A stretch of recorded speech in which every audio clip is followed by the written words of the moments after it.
अकबर बीरबल की कहानी। खाने के बाद लेटना। दोपहर का समय था।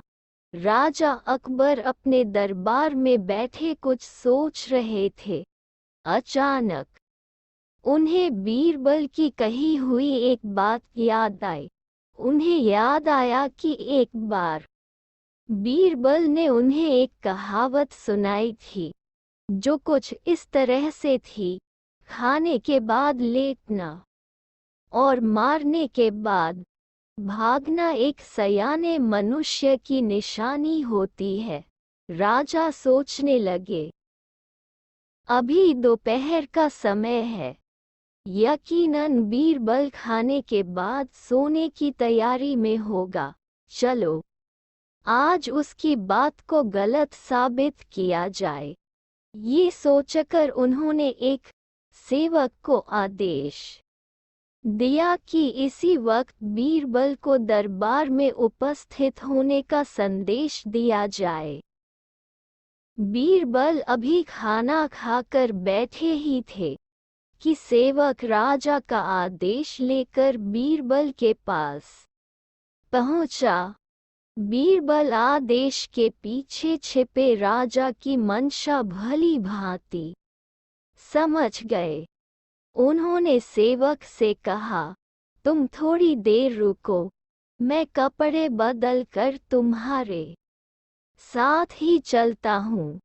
अंदर जाकर बीरबल ने अपने लिए एक तंग पजामा चुना। पजामा तंग था, तो उसे पहनने के लिए उन्हें बिस्तर पर लेटना पड़ा।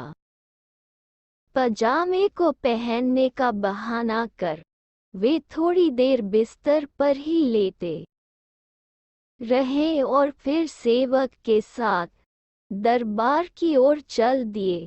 दरबार में राजा बीरबल की ही राह देख रहे थे।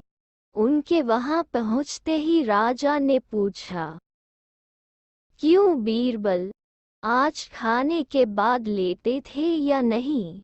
बीरबल ने जवाब दिया, जी महाराज, जरूर लेटा था। ये सुनकर राजा को बहुत गुस्सा आया। उन्होंने बीरबल से पूछा, इसका मतलब ये है कि तुमने मेरे आदेश का असम्मान किया। तुम उसी समय मेरे सामने क्यों उपस्थित नहीं हुए? इसके लिए मैं तुम्हें सजा देता हूँ।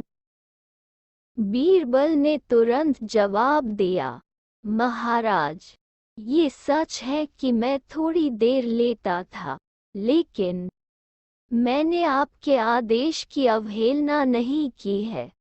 आपको मुझ पर यकीन न हो तो आप सेवक से इस बारे में पूछ सकते हैं।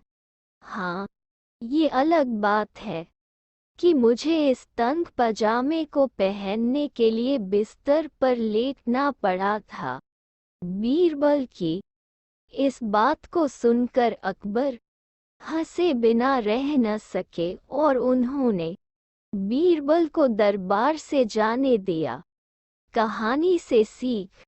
इस कहानी से हमें ये सीखने को मिलता है कि परिस्थिति को भांपते हुए हमारे द्वारा उठाया गया एक कदम हमें अनेक मुसीबतों से बचा सकता है।